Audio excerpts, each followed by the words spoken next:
Lesson 2: The Rush for Land. The cattle drives and railroads brought many people through Indian Territory. They made many settlers want to come to Oklahoma. Soon there was another reason: land. The Homestead Act. Congress passed a law called the Homestead Act. It gave away land in the West, but at that time, no settlers were allowed to come to Indian Territory. The land belonged to American Indians. That was about to change. People who came west for land were called homesteaders. The government offered land grants to 160 acres. That is about the size of 110 football fields. Getting a land grant. Almost anyone could get a land grant under the Homestead Act. American Indians could not get a land grant, but a person had to meet certain conditions. A condition is something that must first happen before something else can happen. Homesteaders had to be at least 21 years old. They had to be the head of a family. This meant that unmarried, widowed, or divorced women could get land under the Homestead Act. It was not common for women to be able to own land during this time. Homesteaders had to live on the land for 5 years. During that time, they had to improve the land. This was called proving up. A homesteader could prove up the land by building a fence or digging a well. They could also plant crops. If they did not want to live on the land for 5 years, they had to pay $1.25 an acre for it. Homesteaders also had to pay a very small fee to own the land. The fee paid the cost of filing the paperwork. This seemed like an easy way to get land. Thousands of people packed up and headed to the plains, but they were in for a challenge. It would not be easy to prove up their new land. The unassigned lands. After the Civil War, the U.S. government took land from the Creeks and Seminoles. This land was in the middle of Indian Territory. It was not assigned to any other tribes, so it became known as the unassigned lands. The unassigned lands included nearly 2 million acres. 5 rivers crossed through it. This made it some of the best farmland in the region. It also included lots of good timber. The timber could be used for building railroads and homes. Few people lived on the unassigned lands. Cattle grazed there. The railroad ran through it. People from other states began to think the land was not being used enough. Good farmland was getting harder to find. Some people thought the unassigned lands should be open to settlers. Here's a picture right here of where the unassigned lands were, right there in the middle of Oklahoma. The Boomers. Many wanted the government to open the unassigned lands for settlement. A group called the Boomers tried extra hard. There was a reason they were called Boomers. They wanted to come booming into the new lands. David L. Payne led Boomer raids. He helped Boomers sneak from Kansas into Indian Territory. He and his followers tried to settle on the unassigned lands. These actions were against the law. U.S. soldiers sent Payne and the Boomers back to Kansas each time they came in. Boomer activities gained a lot of attention. Their raids made headlines in newspapers around the country. Because of these reports, many people heard about the unassigned land. They demanded that Americans be allowed to settle there. The Creeks go to Washington. Many American Indians were nervous about the Boomers coming to Indian Territory. They wanted the raids to stop. They also wanted more protection for their lands. Chief Pleasant Porter and other Creek leaders went to Washington, D.C. They met with President Benjamin Harrison. Finally, the Creeks and Seminoles agreed to sell their claims to the unassigned lands. Now the government could open the land to homesteaders. The native peoples had no idea that this would open the door for thousands of settlers to move into Indian Territory. David L. Payne, 1836 to 1884. David L. Payne was called the Prince of the Boomers. He was working in Washington, D.C. when he heard talk of opening the unassigned lands. He was very excited. He moved to Kansas and started a group called the Oklahoma Colony. The colony helped settlers who wanted to claim land in Indian Territory. Payne led many Boomers across the border even though it was against the law. He knew the U.S. government would send them away. He hoped newspapers would write about the Boomers. They did. The more other people heard about the land, the more they wanted to settle on it. Payne died as he was getting ready to lead a group of boomers to the promised land. He did not live long enough to see the unassigned lands open to settlement.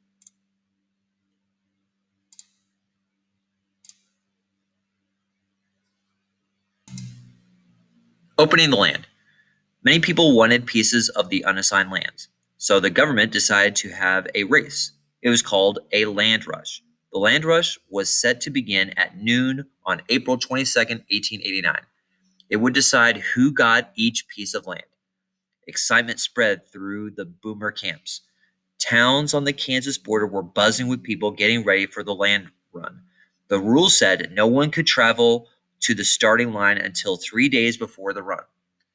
Government workers were sent to the unassigned lands.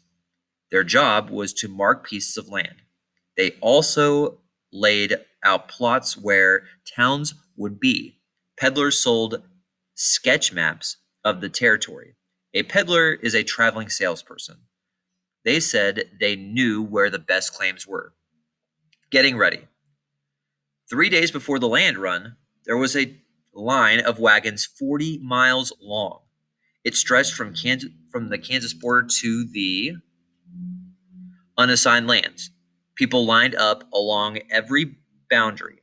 The day before the day before was Easter Sunday. People went to church, baseball games, horse races, and shooting matches. Many people spent the day fixing wagons and saddles.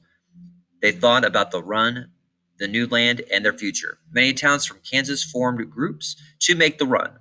Mayor Gordon Lilly was known as Pawnee Bill. He led 300 wagons from Caldwell, Kansas. The Sooners. The rules said anyone who sneaked in before noon could not stake a claim. Still, some people tried.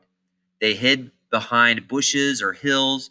They wanted to cheat and get a head start for the best land. These others were called Sooners. Soldiers kept a lookout for Sooners. If a Sooner was discovered, his land claim was taken away. Some Sooners found a reason to be in the unassigned lands before the run. Many worked for the railroad. They left their jobs and tried to make a claim as soon as they heard the starting signal. 1889, land run. On the morning of April 22nd, hopeful settlers ate a quick breakfast.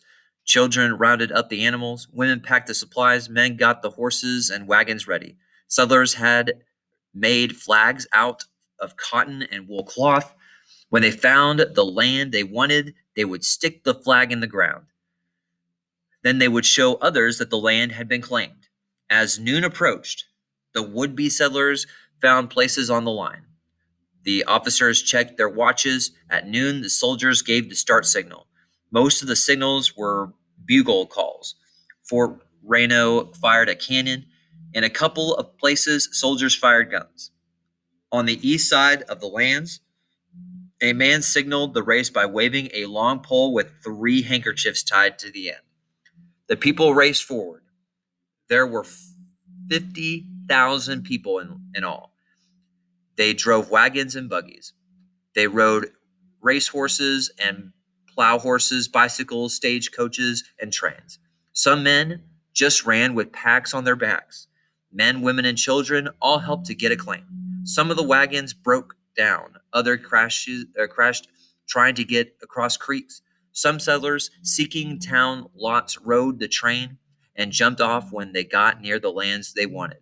People leaped from the train roofs, windows, and coal cars. The prairie was soon littered with wagon parts, tools, and loose horses.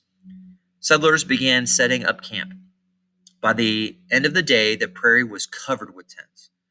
Crossing the river, a number of hopeful settlers came from Arkansas City. They were forced to stop at the Salt Fork of the Arkansas River because of high floodwater. At least 2 wagons were swept downstream when they tried to cross. Some settlers stretched a rope across the river. They used an old ferry to get their wagon to the other side. After they crossed, they cut the rope so other settlers could not get across. The army stopped them from continuing until everyone was safely on the other side of the river. Some people reached the other side by laying boards over a railroad bridge. In one day, 7,000 people and 2,000 animals crossed the bridge. The boards had to be taken up each time the train needed to pass. Then they were laid down again. Making a claim. Just planting a flag or putting up a tent did not mean the land belonged to the settler. He or she had to find the post set out by the government. The post marked each section of land. The settler had to write down the numbers placed there by the government. First, the settlers got the numbers. Then they went to the land offices in Guthrie and Kingfisher. They had to stand in long lines to file their claims. They paid a filing fee. They also signed an oath, promise, that they were not Sooners. Finally, the land was theirs for homesteading. Sometimes other settlers claimed the same land. The two sides argued over who had the right to it. If they could not agree, the courts decided who got the land. Who came here? People came to Oklahoma from many places. Some were farm families who wanted their own land. Some men and women came by themselves. Men who had been soldiers came. Soldiers who had fought for the North got a special favor. They could use their time in the army in place of time spent proving up their land claim. This meant they did not have to wait as long to own their land. African Americans.